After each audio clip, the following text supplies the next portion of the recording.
We're going to take a look now at some of the games for Week 5. A knock on Dwenger had been the fact that they hadn't toughened up their non-conference schedule with the loss of Elmhurst and now with the loss of Harding. They've certainly done that. They've got Chittard on the schedule, and this week, Indianapolis Cathedral. These two teams have met two of the last three 4A state championship games, with Cathedral winning twice.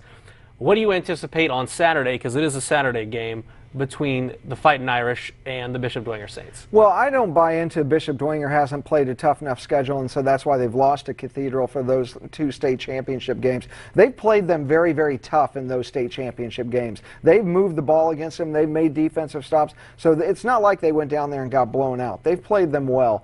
But this is a different Cathedral team and a different Dwenger team. Dwenger lost to Cathedral last year with guys that were going to Notre Dame and Stanford, and they don't have those guys this year. I think this is going to be ugly. I hope Dwenger, being a local guy, I hope Dwenger wins. But I think Cathedral, who only has two, well, they're 2-2, but their two losses are by a combined 6 points to Warren Central and Ben Davis. The Cathedral's just going to be too tough, too physically big, physically strong for the Dwenger kids. What do you think these guys learned from last year's experience? Because obviously the Springmans, the Wrights, Jalen West, those were the guys that had the focus down at Lucas Oil Stadium last year.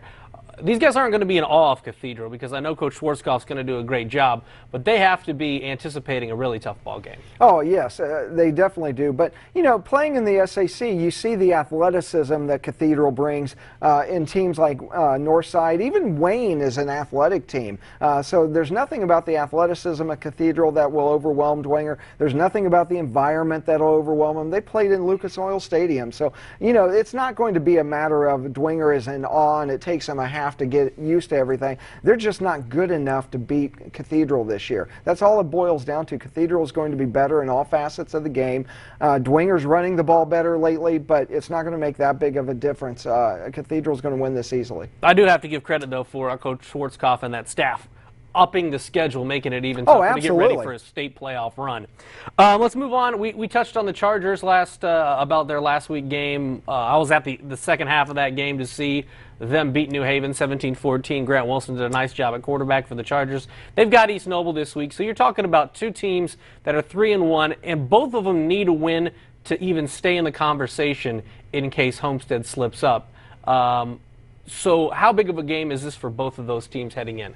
Well, I think it's a very big game for Carroll because they need to maintain this special season that they're having. East Noble, they've already been blown out. I know they're 3-1 just like Carroll is, but it's only on paper. They're not the same team that Carroll is. Carroll is better defensively. They're as good, if not better, offensively.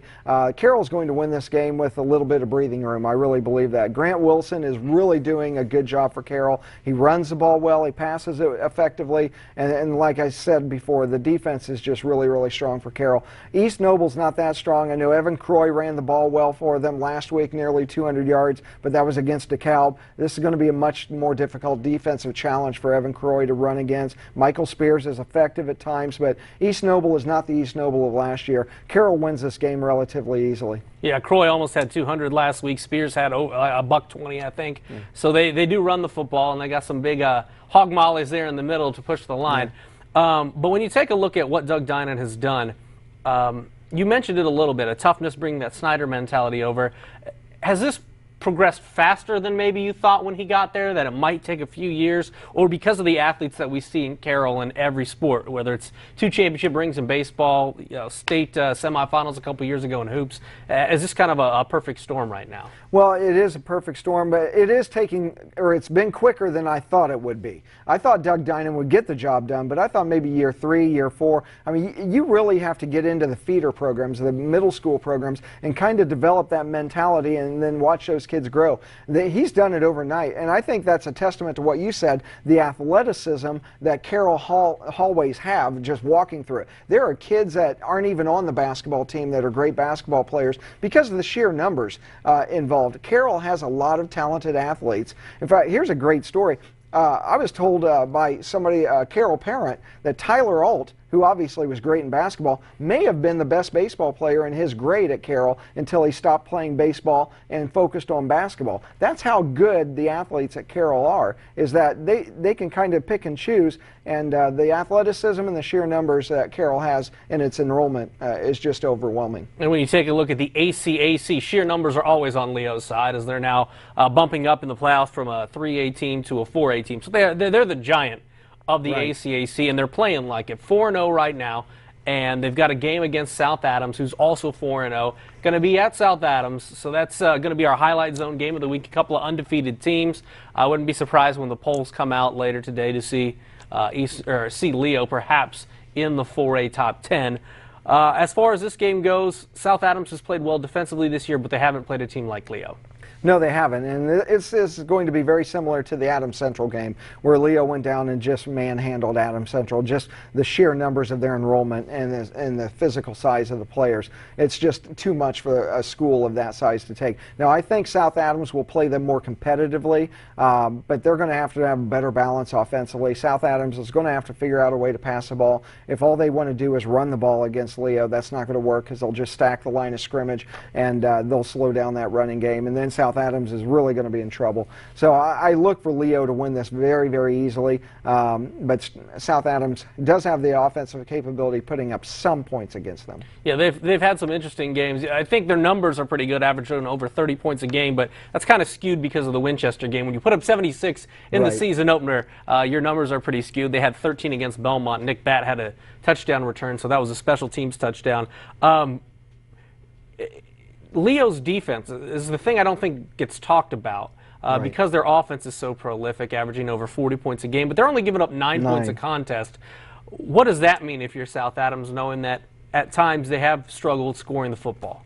Well, like you said, Leo is outscoring their opponents 45-9 this season. I mean, it's unbelievable what they're doing. But the problem with South Adams is they don't have a great passing attack. And the passing attack opens up the running attack and vice versa. And they had, I think, 4 guys, their quarterback included, that had at least 6 carries last week. So that's what they want to do, is they want to run the ball with guys like Marcus Rich and Dustin Wanner.